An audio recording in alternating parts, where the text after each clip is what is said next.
What's going on, beautiful people? Welcome to the Other Side of Entrepreneurship with CEO Brother Henry. Today, we're going to talk about a topic I don't hear discussed much, which is loneliness in entrepreneurship. Loneliness that comes along with entrepreneurship.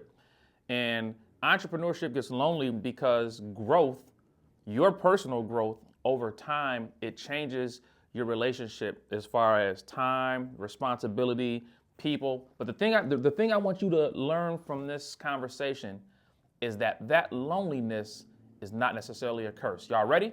Let's go. Welcome to the other side, other side, other side. Success, we blessed, and yes, there's passion in our eyes. Welcome to the other side, other side, other side. The journey is tough, but we focused on the prize on the other side, other side, other side, other side. Now tapping and strapping for the ride on the other side. All right, one of the first concepts I want you to lock in on is that people don't talk about how lonely entrepreneurship can become, and it's because growth changes your life first before it changes everybody else's life around you. So just hold on to that concept. In my personal life, I've had to sacrifice missing birthdays, family reunions, family get-togethers, holidays, just family hanging out. I've had to miss those opportunities, and a lot of times my family may not understand the weight that I'm carrying, but it's okay. They're not supposed to understand that weight. God gave the assignment to me, so it's my journey, it's my path. In my family, I'm the main entrepreneur that everybody is looking at and dependent on for success. So what they don't understand is fine. I understand that I've been given a mission and I have to stay steadfast focused on that mission. So when it comes to, some of the sacrifices you may have to make, let me share a real story with you. Number one, when I think about my friends, a lot of my best friends, they haven't always been at all of my milestones in life, but it's not because they don't love me. Like, I have a group chat with my day one friends who I grew up with. It's not that they don't love me, but life takes us in different directions. And so they may have their own milestones they're hitting, they have their own children, they have their own lives going on as I do with mine. My business is not built for my friends to be my investors. I'm not expecting my friends and family to come save me, if that makes any sense.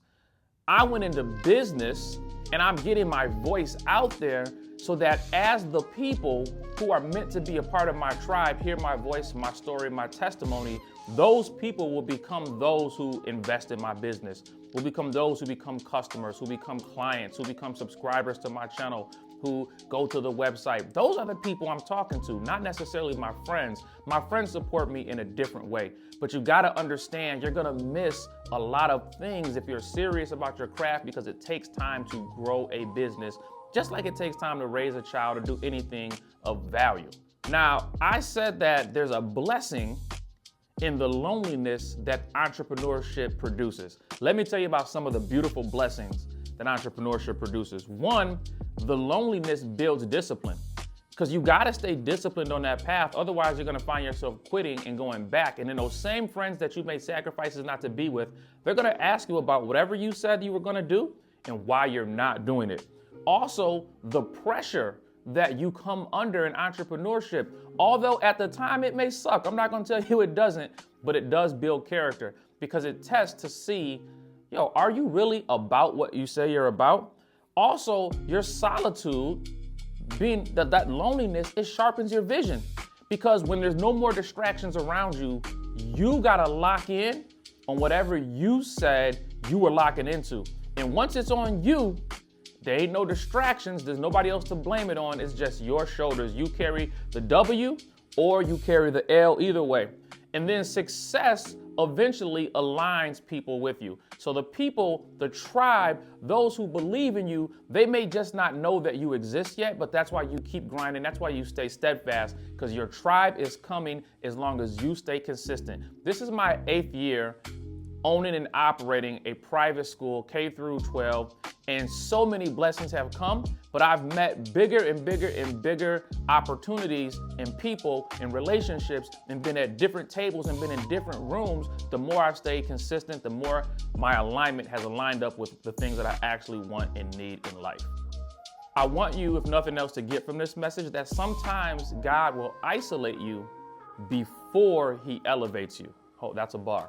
So one last thing I want to talk about. If you're blessed enough to have a partner that you trust, that you believe in, and that believes in you, if you're blessed to have that, especially if we're talking in the marital sense, something that I heard, what's his name? The guy who wrote Think and Grow Rich, Napoleon Hill.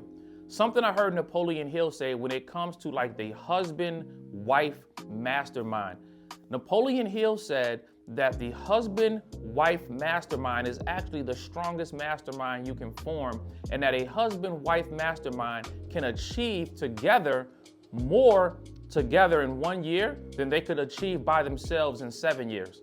So if you're blessed enough to have that type of mastermind, that means for every year you're putting in work, you're really knocking out about 7 years worth of work. So that first year, that second year, that third year, because they say it may take up to 20 years for your business to grow successful. But if you want a cheat sheet, if you want a cheat code, make sure you have that type of mastermind if you're in a position to have it. And now you can reduce those 20 years down to 3 years as long as you stay consistent. It's not a guarantee, it's not a promise, but that is what I learned from the book Think and Grow Rich. So I hope that brought you something, and I hope that this is helping you understand the loneliness that you will face, but the loneliness that is a blessing to you. So I just want to close this out, dear family. If entrepreneurship feels lonely sometimes, good. It probably means you're growing. Just don't allow the situation with your loneliness to make you quit. That's the key. Build anyway. Lead anyway, dream anyway, because one day the same life that isolated you will introduce you to the people who will help you get wealthy, the people who will help you take your business to the next level, the people you were meant to build with. So do me a favor, make sure you subscribe to my channel. You can follow me on all platforms. Make sure you tap into my website, ceobrohenry.com. Make sure you join sixfigureclarity.com for our latest events. You can go to the claritylab360.com if you want to tap in with our community and exclusive content. This is your brother, CEO Brother Henry. Until we meet again, peace and blessings, y'all.